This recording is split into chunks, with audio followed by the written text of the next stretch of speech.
이념형 사회주의 박헌영, 신남철, 박지우, 김태준의 사상, 류승연 24년 9월 23일 여섯 번째 45페이지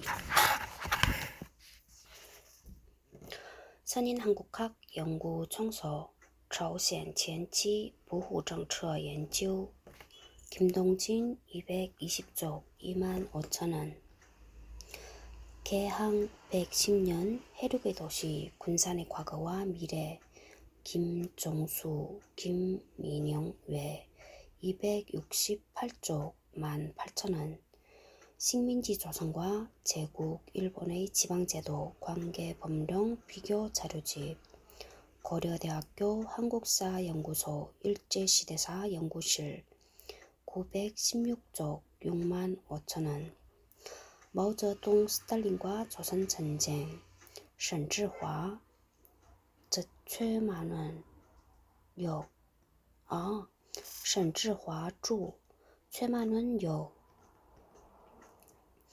520쪽 36,000원 고종의 정치사상과 정치개혁론 장영숙 396쪽 28,000원 아평과 20세기 중국 박강 270쪽 19,000원 한국어 돌리기당 연주 1930-1945 조범래 358쪽 25,000원 일본 제국과 조선인 노무자 공출 조선인 강제연행 강제노동 연구 2 정혜경 628쪽 4만원 시선의 탄생 식민지 조선의 근대 관광 조성운 외 292쪽 2만원 선인 서울시 마포구 마포동 곤마루 BD 1층 02-718-6252 718-6257 팩스 02-718-6253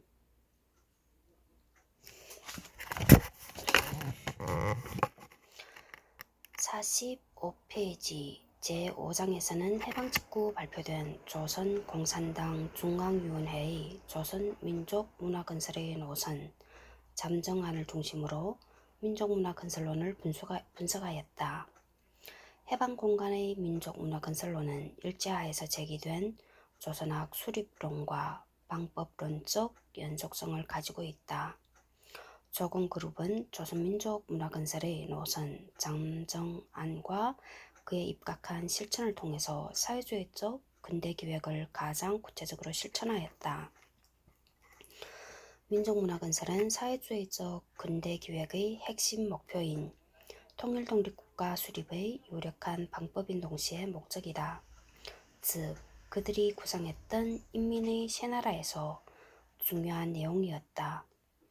조선학 수립론과 민족문화건설론에서 공통되는 방법론적 핵심은 역사철학의 시간성과 정치철학에서 나타난 공간성의 교차이다. 역사발전의 합법직성은 조선의 현실에서 구체성으로 발현된다. 이 시공간의 교차는 김태준이 강조했던 전통의 합리적 계승과 외국 문화의 비판적 수용에서도 동일하게 나타난다. 제6장에서는 이상의 논의를 종합하여 사회주의적 근대기획이 가지는 이념사적 의의를 정리하고 향후의 과제를 제시하였다. 그 내용은 역사철학, 정치철학, 민족문화건설론의 세 범주로 파악되며 각 범주는 주체적, 합리적, 미적 근대성으로 규정될 수 있다. 이것이 이념형 사회주의가 추구하였던 사회주의적 근대기획의 성격과 내용으로 규정될 수 있다. 그들의 사회주의적 근대기획은 좌절되었지만 분단의 이데올로기적 모순 구조 속에서 역사의 능선너머로 사라진 조공그룹의 사상을 객관적으로 재검토하는 작업은 지금 이곳의 이론적 실천적 과제이다. 2장 사회주의적 근대기획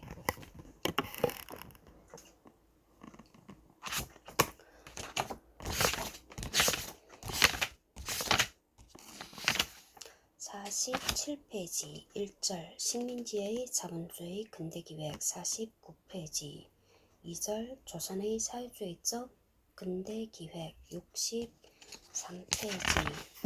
3절 유교에서 사회주의로 97페이지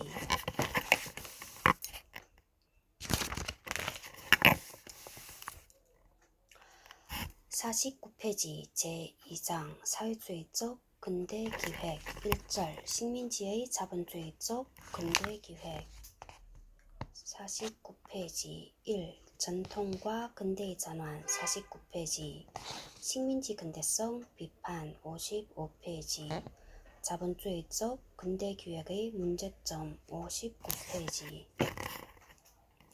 1. 전통과 근대의 전환 2장에서는 사회주의적 근대기획의 성립 배경이 된 자본주의적 근대기획과 이데올로기적 근대화에 대해서 논의하려 한다.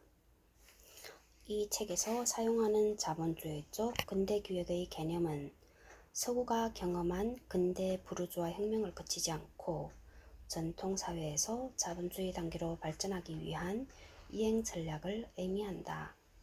이 이행 전략은 정치, 경제, 문화의 각 영역에서 총체적 사회운동의 모습으로 나타났다.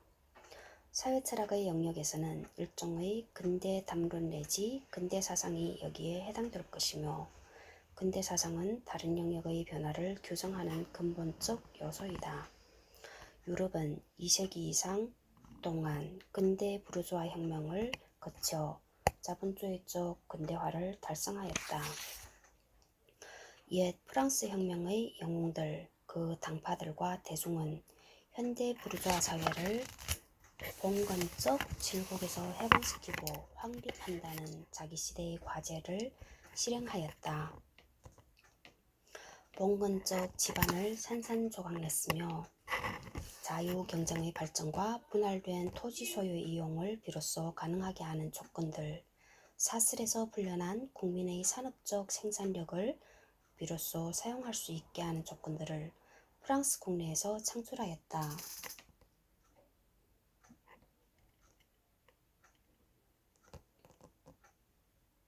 그리고 프랑스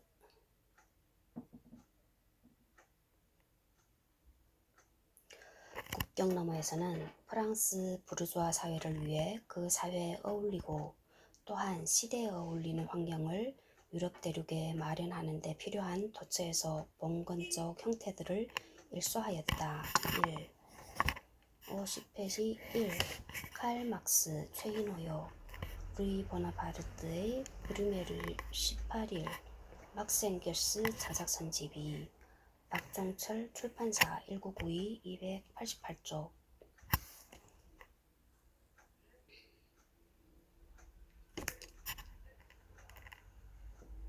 그리고 자본주의가 가진 기술적 근대성의 힘은 동아시아 전통사회에 서구 근대를 새로운 보편성으로 강요하였다. 이에 동아시아는 전통적 질서를 유지하기 위해 다양한 시도를 하였으나 결국은 서구의 근대성을 수용할 수밖에 없는 상황에 봉착하였다. 서세 동점, 시시 동见西东间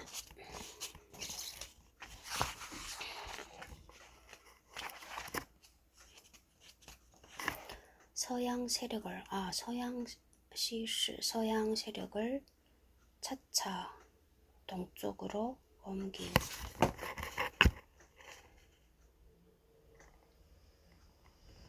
어디지?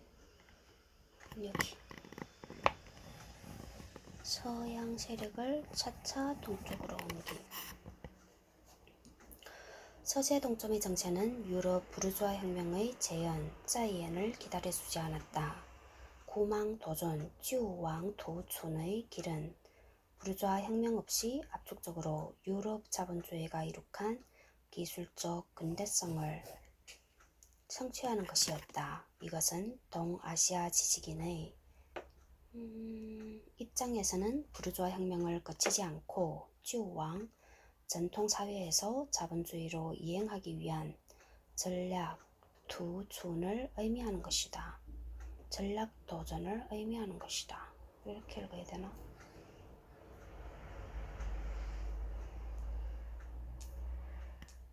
자본주의적 근대기획의 개념은 부르주아 혁명을 거치지 않고 또는 결핍된 채로 자본주의로 비약적으로 진입하려는 이행 전략을 의미한다. 유럽에서 부르주아 혁명이 자본주의를 낳았다면 동아시아에서는 서재 동점의 상황이 자본주의적 근대기획의 모태가 되었다고 할 수 있다.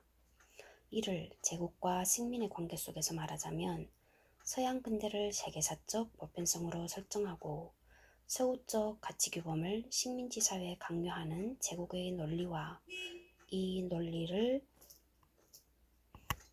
자발적으로 내면화하려는 식민지 내부의 복종의 논리를 의미한다. 어느 경우이든 이데올로기적 근대화의 사상적 연원은 서구 제국주의가 만들어낸 유럽 중심주의라고 할 수 있다. 그리고 유럽 중심주의는 오리엔탈리즘이라고 하는 개념적 장치를 통해서 동양을 타자화하였다. 해가 뜨는 곳이라는 뜻의 동방, 오리엔트이라는 말은 근대 이전 서구가 인식해온 비서구 문화권을 통칭했던 개념이라 할 수 있다. 그 범위는 고대 이집트, 메소포타미아를 포함하는 지중해 동쪽과 동북 아프리카에서 중동 아시아와 동아시아로 확대되었다. 장구한 역사성을 가진 이 넓은 지역을 하나의 개념으로 통일화하는 것은 오늘날의 기준으로는 성립되기 어려운 개념이지만 근대 형성기의 오리엔탈리즘은 서구인들이 자신을 교정하기 위해 필요한 개념적 타짜였다. 근대적 오리엔탈리즘의 이론과 실천을 가장 중요한 국면에서 파악한다면 그것은 동양에 관한 객관적 지식에 벼랑간 접근하는 것이 아니라 과거로부터 상속되어 오고 세속화되고 재배치되고 나아가 문헌학과 같은 학문 분야에 의해 변형된 한 세트의 구조물로서 이해되는 것이다. 그리고 그러한 학문 분야도 기독교적인 초자연 신앙이 자연화되고 근대화되고 세속화된 대체물 또는 변형의 다름 아니었다. 동양은 새로운 텍스트나 관념의 형태를 취하여 이러한 구조에 수능되었다. 19세기 이래 유럽의 동양 침략이 심화될수록 오리엔탈리즘의 대중적 영향력도 커져갔다. 제1차 세계대전 말까지 유럽은 지상의 85%를 식민지로 차지했다. 근대 오리엔탈리즘이 근대 제국주의와 식민주의의 일단면이었다고 단언하여도 크게 논쟁될 여지가 없다. 2. 에드워드 W. 사이드 박홍규 역 오리엔탈리즘 교보문고 2006 216-246쪽 서세 동점으로 서양의 세력이 세력을 차차 동쪽으로 옮긴다. 서세 동점 조성된 전통과 근대 전환기의 동아시아는 자본주의적 근대화와 사회주의적 근대화의 갈림길에서 선택을 강요받았다. 이 선택에서 일본은 자본주의적 길을 갖고 유일하게 근대화에 성공할 수 있었다. 일본이 자본주의적 근대화 노선을 긋게 된 데에는 복합적인 이유가 있을 것이다. 그 이유를 전통사회의 내부 요인에서 찾는 입장과 세계 경제 체제 내에서의 위상, 즉 자본주의 세계 체제와의 관련성에서 찾는 두 견해가 있다. 전자가 일본 전통사회와 유럽 근대사회의 구조적 유사성을 주장하는 반면 후자는 구조적 측면에서 중국과 일본 전통사회가 더 유사하여 타당한 이유가 될 수 없다고 지적한다. 그보다는 당시 중국이 종속적 주변국으로서 세계 경제에 편입되어 있었고 일본은 상대적으로 자율성을 유지할 수 있었던 것이 진정한 원인이라는 것이다. 3. 52페이지 3. 전자는 랴이샤워와 페어뱅크 등 미국의 주류 중국학자들의 입장이며 호자는 이에 대해 비판적인 프랜시스 몰더 등의 입장이다. 펄레이 코헨 이남이요. 학문의 제국주의 오리엔탈리즘과 중국사 사내 2003 229쪽 참조.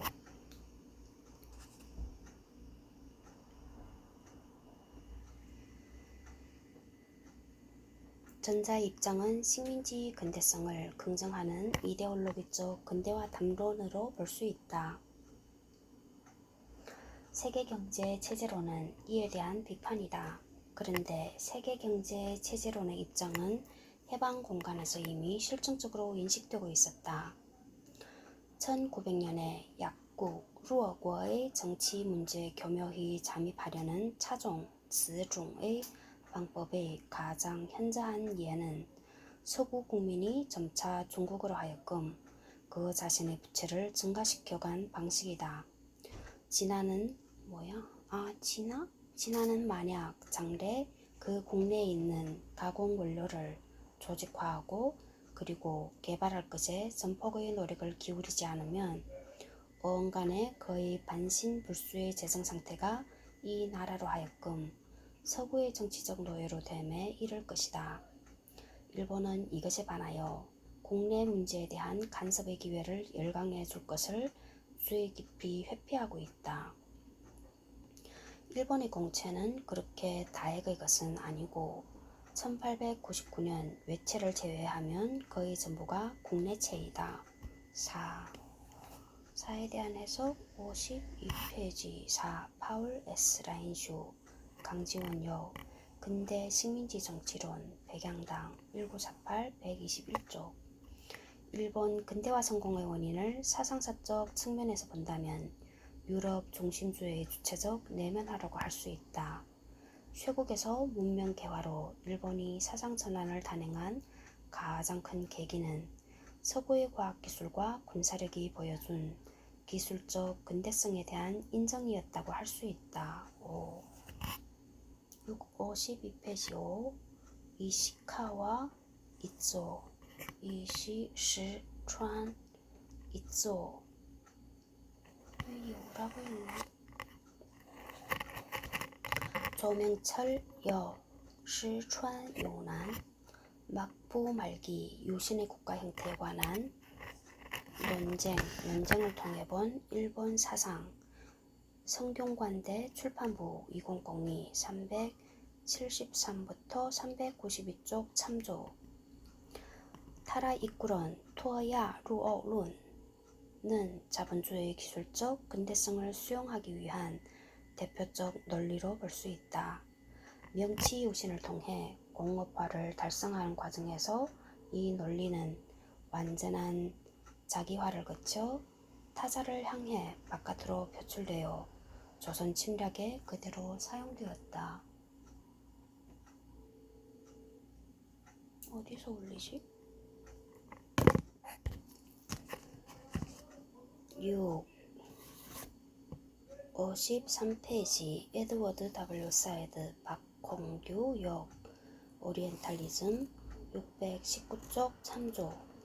이 같은 영락을 자유하는 수단으로 동양 문화는 정신 문화고 서양 문화는 물질 문명, 기계 문명이니 하면서 억지로 문화와 문명을 구별해 가면서까지 변명하려는 것은 어리석은 자기만이다. 여기에 다시 박차를 가한 것이 일제의 음흉한 인종관일 것이다. 우리를 때려부시고 우리를 약탈한 도구로 사용된 그들의 비행기나 기관총은 동양의 정신 문화가 아니라 기실은 서양 물질 문명, 아니 정확히는 자본주의 과학 문명에서 배워온 것 중의 하나인 것은 말할 나위조차 없는 일이다. 7. 박치우 민족과 원화, 思想과 现实 百阳堂 1946 131 내지 132쪽. 그리고 일본이 본격적인 천황제 파시즘 국가로 발전해간 1920년대에 들어서 아시아성에 대한 부정은 급격한 긍정으로 반전을 보였다. 8. 日本国体本义编纂审议会日本国体本义东京昭和3年 164 내지 197쪽 참조. 박지우는 아시아성을 강조한 동아협동체론, 동야协同体论의 논리를 고찰하면서 이 논리에 다른 맥락의 내용성을 부여하려 시도하고 있다. 9. 박지우 동아협동체론의 일성찰 런원评论 런원서 1940 7 4 내지 22쪽 참조. 동아협동체론은 대동아 공영론의 선행논리로 볼 수 있다. 1932년 만주국 건국 후 대동아주의로서의 동아연맹 운동은 중국에서 왕조명, 왕저밍 같은 찬동자를 얻었다. 찬동자를 얻었다? 찬동자들이었었다 해야 되는 거 아니야? 10 53페이지 10 山势信一 일본의 아시아주의와 아시아 쉐즈 동아시아 근대지성의 동아시아 인식 성균관대 대동문화연구원 2005 77쪽. 박지우도 유의글에서 왕조명을 언급하고 있어 동아협동체론이 대동아 공영론의 선행논리임을 간접적으로 알 수 있다.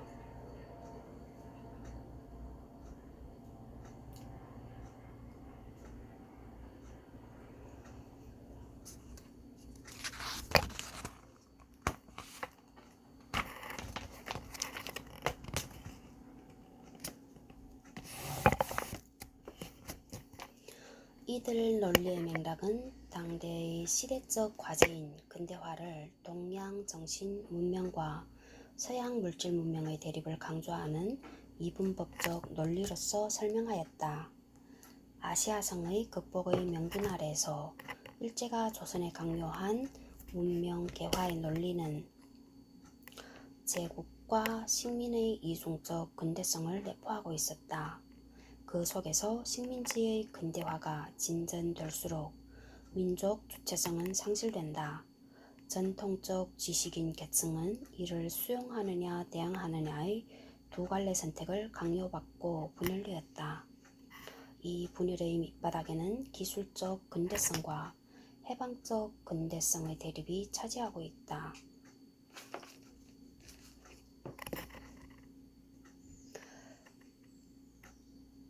자리하고 있다.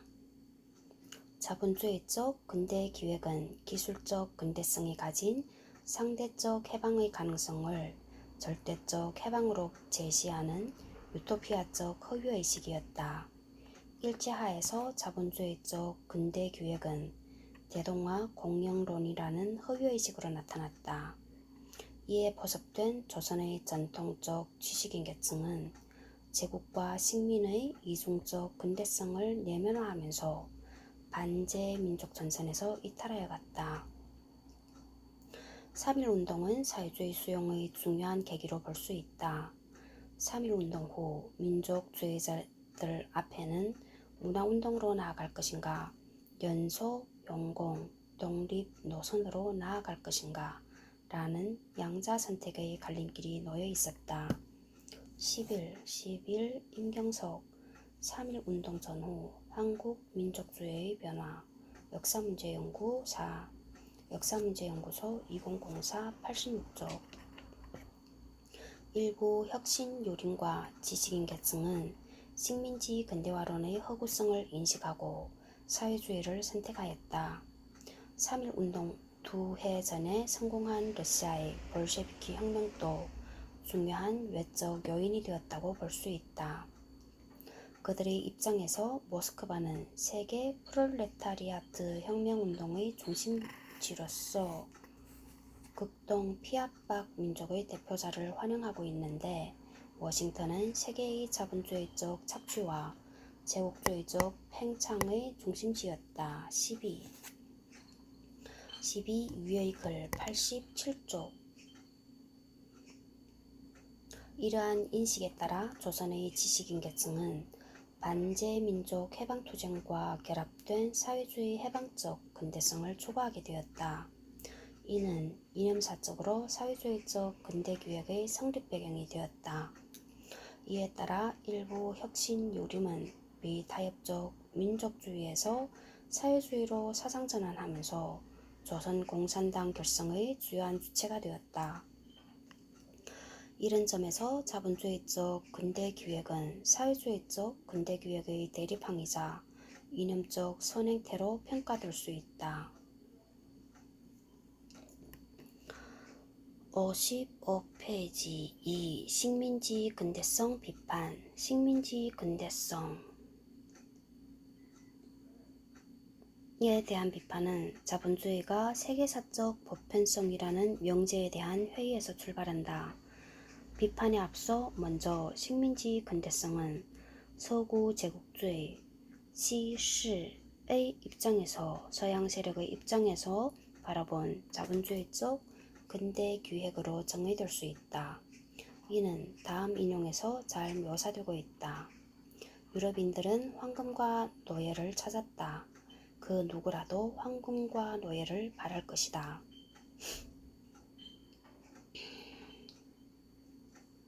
그렇지만 유럽인들은 자신들이 노예를 위해서 좋은 일을 하는 사람이라는 것을 보여주는 기념상, 칭의상도 동시에 가지고 싶어 했다.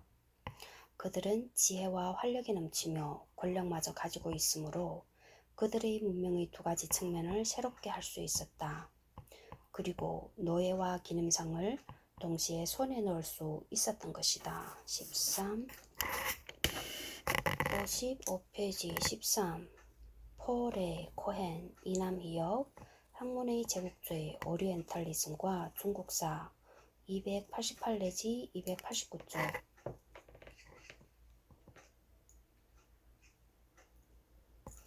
즉, 식민지 근대성은 노예와 기념상을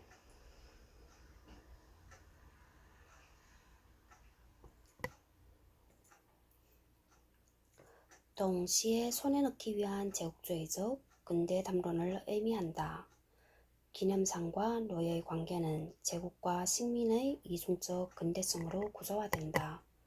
식민지 근대성은 조선 근대의 역사성과 특수성을 나타내는 개념이다.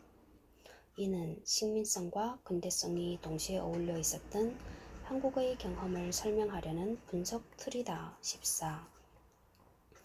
55페이지 14. 신기욱, 식민지의 사회운동과 역사 변동, 현대 한국사회 성격 논쟁, 전통과 현대 2020쪽. 19세기 이래 서구 열강은 아시아에 대한 군사적 침략을 본격화함으로써 마지막 식민지 구대륙 쟁탈을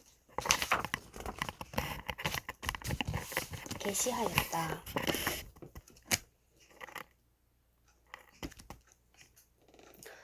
그리고 20세기 들어 일본을 비롯한 열강에 의한 세계 분할이 마무리됨으로써 레닌의 언명대로 제국주의 세계체제가 완성되었다.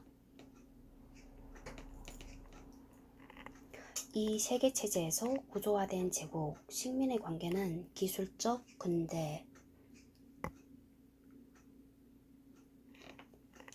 해방적 근대,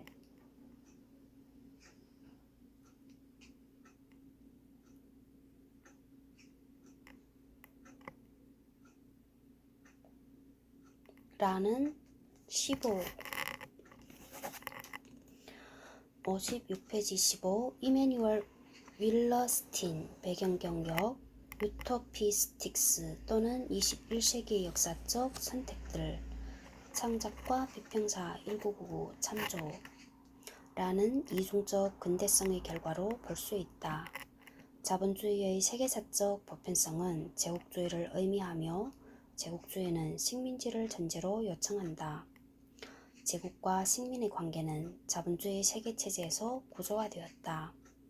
그리하여 제국과 식민의 이중적 근대화는 근대화의 보편성이라는 범주로 이데올로기화된다.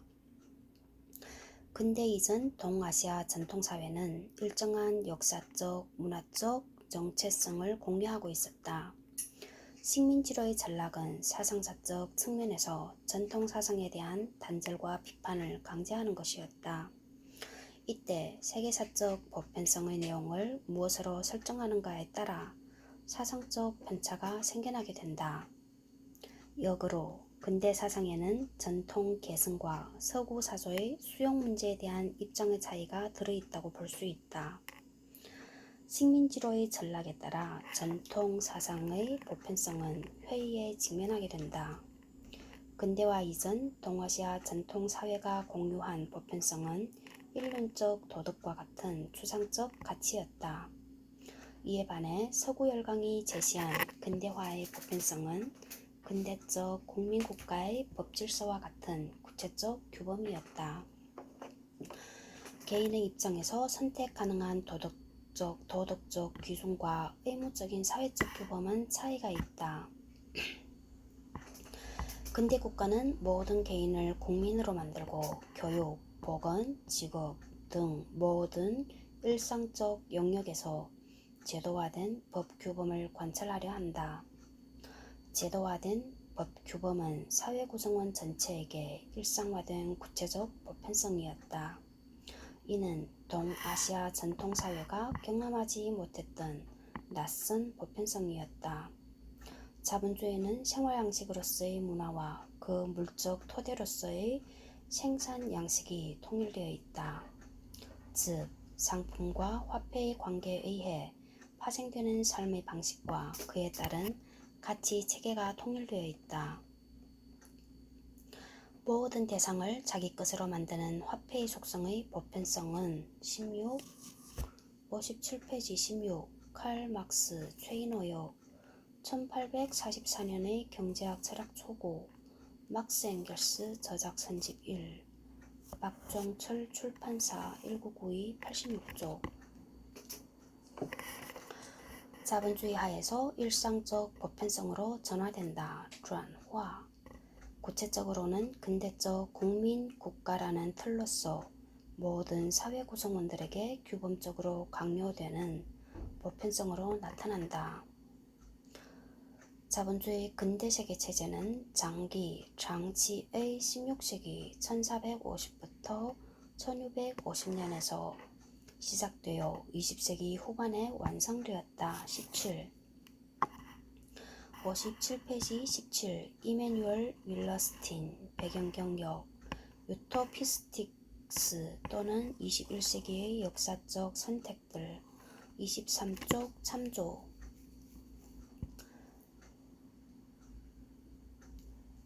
이 세계화는 평화적 교육보다는 군사력에 의한 시장의 창출이었다. 이에 따라 비유럽 사회의 근대화는 제국과 식민의 모순적 근대성에 놓이게 되었다. 이 모순적 근대성 앞에서 전환기 동아시아 사상가들이 직면한 문제는 이 낯선 보편성에 대한 판단과 선택의 문제였다. 즉, 동아시아 근대 사상은 전통적 보편성과 새로운 서구의 낯선 보편성에 대한 판단과 선택을 요구받았다. 이 판단과 선택은 곧 근대 사상의 형성으로 연결되었다고 볼 수 있다. 동아시아에 강제된 근대화는 동아시아의 전통적 보편성과 근대 서구의 보편성에 대한 가치 전도를 불러왔다. 이 보편성의 전환에 있어서 조선, 중국, 일본의 대응은 각각 달랐고 이는 근대 사상의 편차로 나타났다. 57페이지 18 홍영도 일제하 역사철학자 신남철의 동서양 사상과 도덕, 윤리, 담론, 현실과 과학 2008 40쪽 참조 그리고 어떤 나라에서 어떤 근대 사상이 주도적 위치를 차지하는가에 따라서 근대화의 양상도 다르게 전개되었다. 동아시아 근대 사상의 전개도 이런 맥락에서 투명하게 이해될 수 있다. 자본주의와 사회주의 가운데 어느 것을 새로운 근대적 보편성으로 수용하는가에 따라 동아시아 근대 사상은 자본주의적 근대기획과 사회주의적 근대기획으로 나누어질 수 있다. 자본주의는 사회주의와 대립하는 동시에 사회주의에 이념적 토양을 제공한다. 자본주의는 서구 근대혁명의 산물이며 사회주의는 자본주의의 산물이다. 사회주의가 자본주의의 산물이야? 근대 초기의 조선 사회가 자본주의 혁명을 수행할 수 없는 이유는 자본주의 혁명을 위한 토대와 상부구조상의 조건을 갖추지 못했기 때문이다. 신남철은 근대 자본주의 혁명의 조건으로 봉건적 생산관계의 해체와 봉건적 의식 형태와 투쟁하는 진보적 근대 철학사상의 결합을 들었다. 19. 58페이지 29 신남철 르네상스와 휴머니즘 历史哲学 서울출판사 1948 101쪽 이러한 조건을 갖추지 못하고 봉건적 생산관계와 의식 형태가 아직 많이 남아있는 조선 20 유액을 101쪽에서는 자본주의 혁명이 아닌 자본주의적 근대기획의 형태로 초구될 수밖에 없었다. 이는 제국과 식민의 관계는 제국주의적 지배체제를 구조화하면서 식민지 조선을 타짜화하는 것이었다. 이는 자본주의적 근대기획이 봉착한 모순이었다. 이 모순은 근대화의 보편성에 대한 재성찰을 요구하였다. 21. 58페이지 21 박상환 근대화와 과학주의 라이프니츠와 동양사상 미크로 2005 244쪽 참조 동아시아를 식민지로 전락시켰던 힘은 기술적 근대성이었다.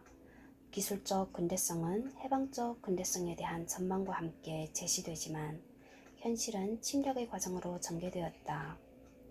제국과 식민이라는 자본주의적 근대기획의 딜레마에 대하여 풍무라는 왜 중국에는 과학이 발생하지 않았는가 라는 질문을 제기하였다. 그리고 신남철은 풍무란의 논문을 진화, 출나 사상 연구에 큰 시사를 주는 것으로 판단하고 번역하였다. 22 신남철 왜 진화에는 과학이 없나? 진화 철학의 역사와 결과에 대한 일해석 춘추 조선 춘추사 1941은 풍무란의 Why China has no science The International Journal of Ethics 맞나? 모르겠다. 1924를 번역한 것임. 여기서 신남철은 아시아적 정체성의 의미를 재해석하면서 그 본질은 아시아적 농업의 특징에 기인하는 것이며 이로 인해서 과학의 맹화는 근대과학으로 발달하지 못했지만 대신 동양 문화의 특수성에 반영되었다고 보았다. 이는 제국주의적 아시아관뿐만 아니라 일본의 막스주의자들이 수용한 아시아관과도 차별성을 가지는 것이었다. 아시아적 특수성을 정체성론과 연결시키는 것과는 다른 입장이었다. 23 58페이지 23 홍영도 일제하 역사철학자 신남철의 동서양 사상과 도덕 윤리 담론 89쪽 참조 아시아적 특수성론은 조선의 정체성론과 연결되는데 신남철은 박사점, 박종홍에 대한 비평에서 이를 경계하고 있다. 이는 제국과 식민의 이중적 근대성에 대한 비판적 성찰로 볼 수 있다. 조선이 겪은 식민지 근대화는 제국과 식민의 이중성 속에서 자본주의적 근대기획을 파산으로 몰아붙였다. 일제가 만든 근대 담론은 제국과 식민의 구조 속에 감추어진 지배와 피지배의 관계를 은폐하는 일종의 이데올로기였다. 그 일환으로 일제가 시행한 문화정책의 본질은 제국의 적나라한 폭력성을 가리기 위한 수단이었다. 독자적 민족국가가 결의된 식민지 혹은